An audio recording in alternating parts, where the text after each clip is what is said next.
I'm going to be reviewing the biggest, sprawliest, most far-flung suburbs and trying to figure out what is it like to live in these places? How do they compare with each other? And is there a limit to how big they can get? I found an absolutely huge housing development in the middle of nowhere. And it's not really a suburb since it's over 20 miles away from a pretty small city. For scale, see how it dwarfs part of Manhattan, from Battery Park to the top of Central Park. For the rest of this video, I'm going to explore this community's geography, historical development, food and drink options, access to nature, and real estate. I found this place just looking at the map in Central Florida. It really jumped out at me. And you can see this kind of differently colored blob here in the center of the screen. And if we zoom in, sure enough, it's a big, windy housing development in the middle of nowhere.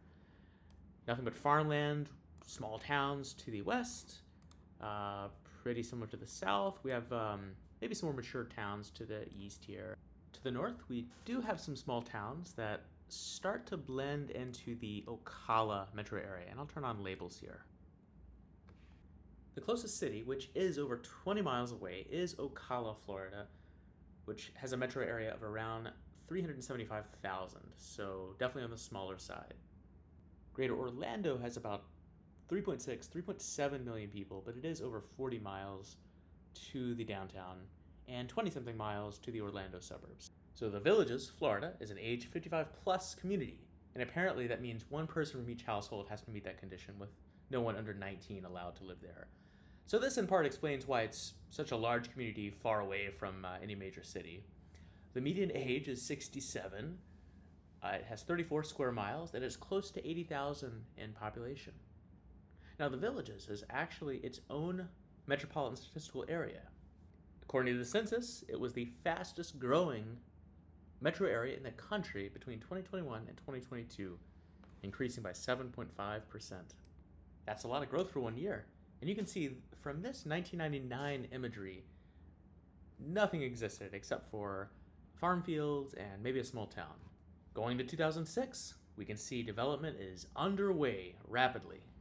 By 2011, we can see that development has continued, but definitely slowed down, probably because of the financial crisis. By 2016, we can see that it's mostly been filled out.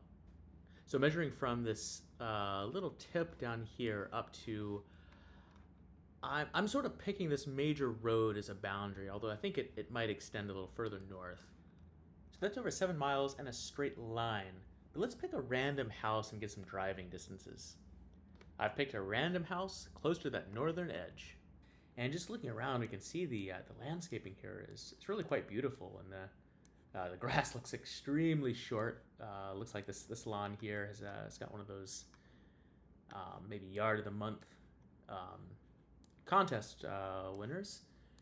And I'm betting the HOA fee or similar is paying for full landscaping services here.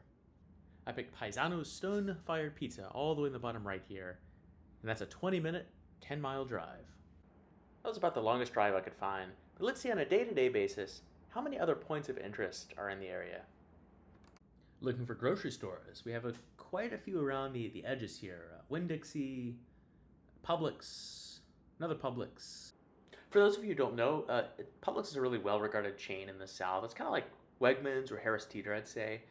A lot of locations in Atlanta, Florida, really the deep south. Looking for restaurants, we see them pop up really at the same locations as the grocery store. So obviously these are strip malls or town centers, and it looks like we have the standard chains, Bob Evans, Beef O'Brady, maybe a couple of independents.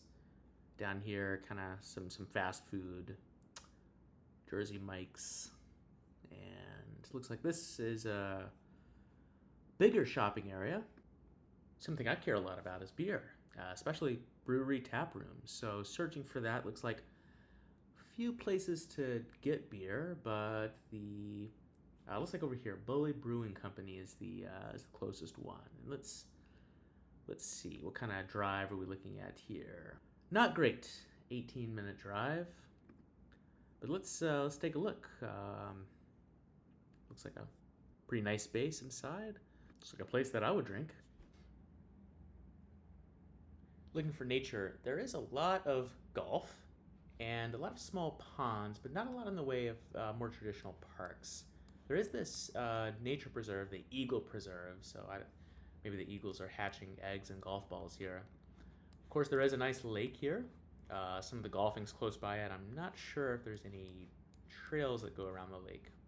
And we also have the Lake Griffin State Park just to the east of the villages. We've got about a 10 to 15 minute drive to the state park.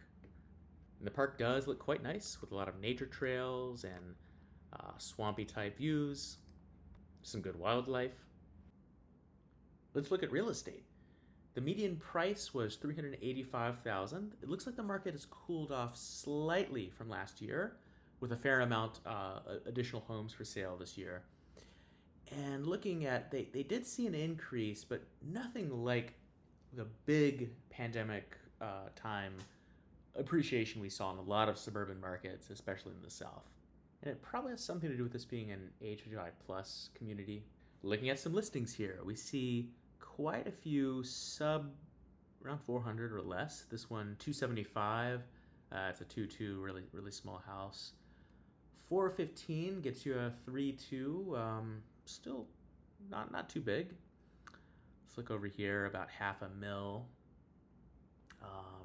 Much bigger house, modern looking garage, also a 3-2. And as you get closer to the lake, I would imagine that the prices go way up here. Yeah, you've got a really large house, over $1 million. That wraps up my video on the big suburb in the middle of nowhere, the Villages. Hit subscribe for more deep dives into geography.